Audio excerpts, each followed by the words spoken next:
Hello बच्चों, कैसे हैं आप? उम्मीद करते हैं सभी बच्चे अच्छे होंगे। तो चलिए आज स्टार्ट करने वाले हैं फिजिक्स क्लास में। आज हम लोग पढ़ने वाले हैं क्लास 12 का एक बहुत ही इंपॉर्टेंट टॉपिक जो कि हमारा इलेक्ट्रोस्टैटिक के सेकेंड चैप्टर से है। ठीक है, पोटेंशियल का, इलेक्ट्रिक पोटेंशियल से रिलेटेड एक हमारा टॉपिक है। एक एक्सप्रेशन लाने वाले हैं हम लोग इलेक्ट्रिक पोटेंशियल से related due to a point charge. Okay, तो ये 5 मार्क्स के लिए बहुत ही इंपॉर्टेंट क्वेश्चंस होता है। तो बिंदु आवेश के कारण किसी बिंदु पर विभव का व्यंजक, expression of potential at a point due to a point charge, यानी किसी पॉइंट चार्ज के लिए उससे कुछ दूरी पर पोटेंशियल का वैल्यू हम लोगों को फाइंड आउट करना है।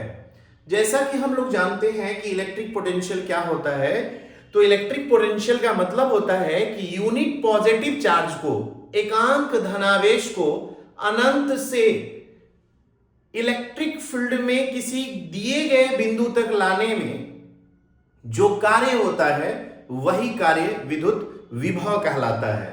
अब देखिए यहां पे हम लोग एक फॉर्मूला लाएंगे। सबसे पहले मान लेते हैं कि ये हमारा चार्ज है, एक Q ले लेते हैं। Q एक बिंदु आवेश है और इस बिंदु आवेश से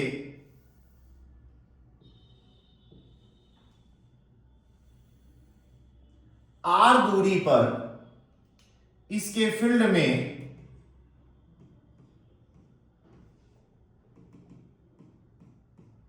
एक पॉइंट है P,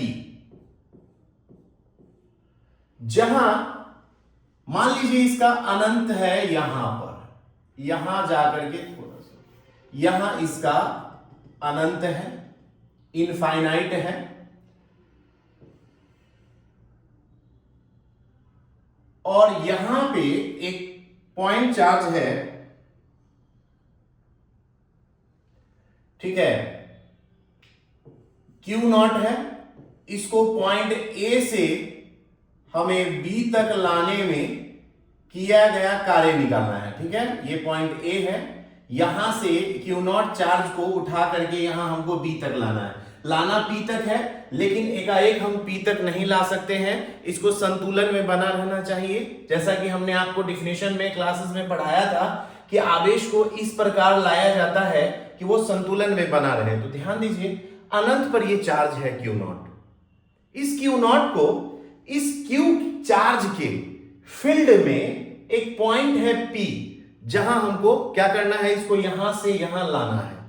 तो भाई इसको लाने में क्या करना पड़ेगा, कुछ ना कुछ काम करना पड़ेगा, वर्क डन करना पड़ेगा। तो यहां पे जो वर्क डन करेगा वो एक्सटर्नल फोर्स, क्योंकि जब हम इसको इधर लाएंगे तो एज यूजुअल ये वाला चार्ज इस पे क्या करेगा, कूलाम्बिक फोर्स लगाएगा इस डायरेक्शन में। ठीक है, कूलाम्बिक फोर्स लगाएगा इस डायरेक्शन में। अब इसके अगेंस्ट में हमको इधर लाना है चार्ज को, तो क्या करना होगा, एक एक्सटर्नल फोर्स लगाना पड़ेगा। ठीक है, अपोजिट डायरेक्शन में इधर की ओर, और दोनों का मैग्नीट्यूड क्या होगा, इक्वल एंड अपोजिट हो जाएगा। ये ध्यान दीजिए, FC इधर है और F एक्सटर्नल इधर है, क्योंकि सोचिए ये वाला जो चार्ज है इसको आसानी से अपने फील्ड में आने नहीं देगा, विकर्षण बल लगाएगा। अब विकर्षण बल के विरुद्ध हम चाह रहे हैं कि इसको इसके फील्ड में ले जाना, तो उसके लिए हमको क्या करना होगा, बाहरी बल को काम करना पड़ेगा। ठीक है, अब देखो अगर मान लो इस Q चार्ज से X दूरी पर ये अनंत हो, यानी कि ये Q नॉट चार्ज हो, इनके बीच की दूरी को हम X ले रहे हैं। तो बताओ पहले A से कहां लाएंगे हम, B पर। तो मान लीजिए कि A से B तक लाने में इसका डिस्प्लेसमेंट dx है। ठीक है, इसका डिस्प्लेसमेंट कितना मान लेते हैं, dx मान लेते हैं बच्चों। ठीक है, तो ध्यान दीजिए, फिर से हम लोग बात करते हैं, थोड़ा सा इस डायग्राम पे नजर दौड़ाते हैं, क्या लिखना होगा, क्या लैंग्वेजेस होगा। तो सबसे पहले मान लेंगे कि माना बिंदु आवेश Q से R दूरी पर एक पॉइंट है P, जहां अनंत से Q नॉट चार्ज को लाने में किए गए कार्य की गणना करनी है, क्योंकि जब तक कार्य नहीं निकलेगा विभव नहीं निकलेगा। तो सबसे पहले हमको कार्य निकालना है, फिर हम विभव निकालेंगे। तो चलिए अब इसको हम पहले A से कहां लाएं, B पर। इस दौरान इसका डिस्प्लेसमेंट कितना हुआ, dx। तो देखिए यहां सबसे पहले ए से बी तक लाने में कार्य, तो कार्य बराबर बल गुने क्या होता है, विस्थापन। चलिए तो हम इसको बल गुने विस्थापन लिखेंगे। अब देखिए जब डिस्प्लेसमेंट छोटा है तो वर्क भी छोटा होगा, तो बल का वैल्यू हो गया एफ एक्सटर्नल, ठीक है, और डॉट डिस्प्लेसमेंट का वैल्यू हो गया डी एक्स वेक्टर, ठीक है। अब देखिए ये जो एफ एक्सटर्नल है ये अपोजिट है किसके, एफ सी के, तो हम ऐसे भी दे सकते हैं ना, एफ सी अगर देंगे तो एफ सी का मॉड इंटू डी एक्स का मॉड इंटू कॉस 180 डिग्री हो जाएगा। अब देखिए यहां पे ध्यान रखना है कि एफ एक्सटर्नल जो होगा बच्चों वो माइनस एफ सी के क्या होगा, बराबर होगा, इक्वल एंड अपोजिट। तो दोनों बराबर है तो सीधी सी बात, इसलिए हम 180 ले लिए। तो जब 180 ले लिए तो माइनस तो ऑलरेडी आ जाएगा, अपोजिट डायरेक्शन में हमने ले लिया। तो देखिए यहाँ पे डी डब्ल्यू बराबर हो जाएगा minus F C into D X, क्योंकि cos 180 का मान -1 होता है। इसको हम लोग ले लेते हैं इक्वेशन 1। अब सबसे पहला काम हमको करना होगा, ये एफ सी निकालना होगा। तो ध्यान दीजिए, फ्रॉम कूलम्स लॉ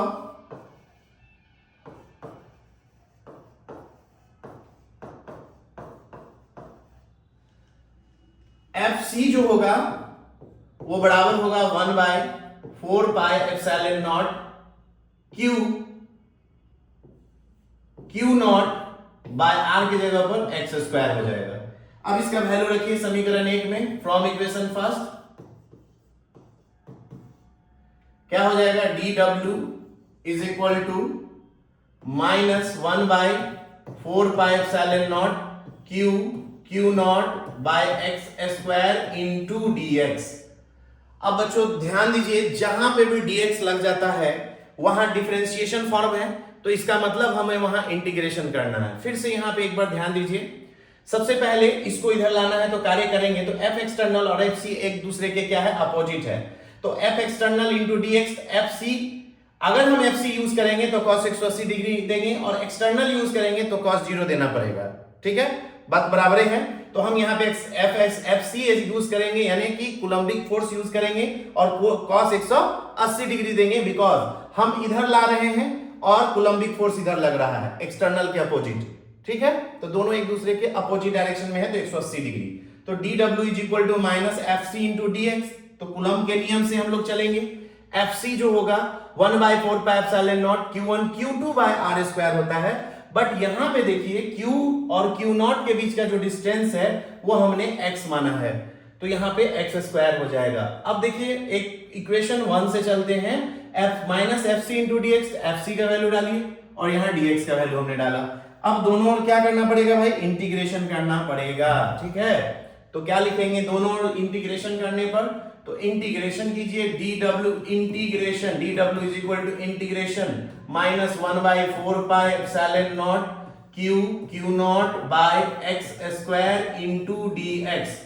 अब बताइए, हमने बार बार कहा कि इंटीग्रेशन मतलब सोच लो कि शादी हो रहा है, तो शादी में क्या होता है, कैसे पहचानते हैं कि यह है क्या, ब्राइड या ब्राइड ग्रूम को कैसे पहचानते हैं, दुल्हा दुल्हन को कैसे पहचानते हैं, जरूरत से ज्यादा मेहंदी या हल्दी लगल होगा, या जरूरत से ज्यादा बेचारा खुश होगा या बेचारी खुश होगी, या बहुत ही ज्यादा चेहरे पर उदासी छाया होगा। अब रीजन तो आप खुद ही समझ सकते हैं। तो यहां पे देखिए, यहां पे कैसे पहचानेंगे कि किसका इंटीग्रेशन यानी ब्याह किसका होना है, तो सिंपल है, ब्याह उसका होगा जिसके पहले क्या लगा होगा, डी। तो सोचो x वाले से पहले d लगा हुआ है, तो x वाले को छोड़कर बाकी सब लोग कन्या है। तो मंडप इसको अगर मानते हैं तो मंडप से जो लोकनिया है उसको मंडप से क्या करना होता है, बाहर, और जिसका विवाह होना है उसको मंडप के अंदर रखेंगे। तो ध्यान दीजिए यहाँ पे x का है तो x का लिमिट कहां से लेंगे, इनफाइनाइट से r तक, क्योंकि बच्चों यहाँ पे ध्यान दो, ये एक चार्ज है जिसको हम इनफाइनाइट से p पॉइंट तक ला रहे हैं, ठीक है। तो यहां तक लाने में जो वर्क डन होगा उसको हम लोग को निकालना है, तो इसीलिए हमारा लोअर पॉइंट जो हुआ यानी लोअर लिमिट हो गया इनफाइनाइट और अपर लिमिट हो गया r। अब देखिए डी डब्ल्यू का इंटीग्रेशन तो w निकल गया, लोकनिया सबको बाहर निकालो तो 1/4πε0 क्यू नॉट बाहर आ गया और इंटीग्रेशन बच गया x के power -2 into dx infinite to r। ये यहां बटा से सटा में गया तो पावर पॉजिटिव से निगेटिव हो जाता है, ठीक है। अब एक फॉर्मूला हम लोग पढ़े हैं इंटीग्रेशन का, x के पावर n dx, x के पावर n dx का इंटीग्रेशन होता है x के पावर n+1 बाय n+1। एक कांस्टेंट भी होता है, बट यहाँ पे कांस्टेंट है की बात हम लोग कर ही नहीं रहे हैं, कांस्टेंट है ही नहीं। तो चलिए यहाँ पे बात करते हैं, यहाँ पे n+1 जितना पावर होगा उसमें एक ऐड करेंगे, तो -2 है, तो -2 कर्जा 2 है, एक दे दिए तो कर्जा तो एक बचेगा, तो W बराबर हो जाएगा -1/4 pi epsilon naught Q not, और इसका इंटीग्रेशन हो जाएगा x के पावर -1 बाय -1, नीचे भी n+1 इनफाइनाइट टू r, ठीक है। अब W इज इक्वल टू हो जाएगा, ये वाला माइनस बाहर आ जाएगा, माइनस माइनस प्लस, तो 1/4 pi epsilon naught Q not, और x के पावर -1 है ऊपर में, अगर हम इसको नीचे ले जाएंगे बटा सटा से बटा में, तो पावर निगेटिव से पॉजिटिव हो जाएगा, तो यहां 1/x लिखेंगे और यहां लिख देंगे इनफाइनाइट टू r, ठीक है।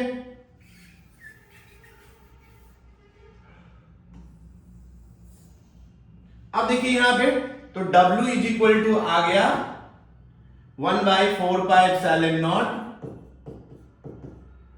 और Q नॉट बाय, यहां देखिए 1/r में से 1/इनफाइनाइट घटाएंगे तो 1/r बचेगा, तो यहां पे r आ जाएगा। अपर लिमिट में से लोअर लिमिट को क्या करना है बच्चों, घटा देना होता है, तो अपर लिमिट r है तो 1/r, और लोअर लिमिट इनफाइनाइट है, जैसे एक लाइन हम यहीं पे लिख देते हैं, W is equal to 1/4 pi epsilon naught Q naught, 1/r minus 1/इनफाइनाइट। अब सोचो 1/इनफाइनाइट 0, तब 0 1/r में से 0 घटा देंगे तो 1/r ही बचेगा, 1/r को इसको मल्टीप्लाई कर दिए, तो W इज इक्वल टू हो गया यहाँ पे, चलो W निकल गया। अब सिंस V बराबर क्या होता है, W/Q नॉट,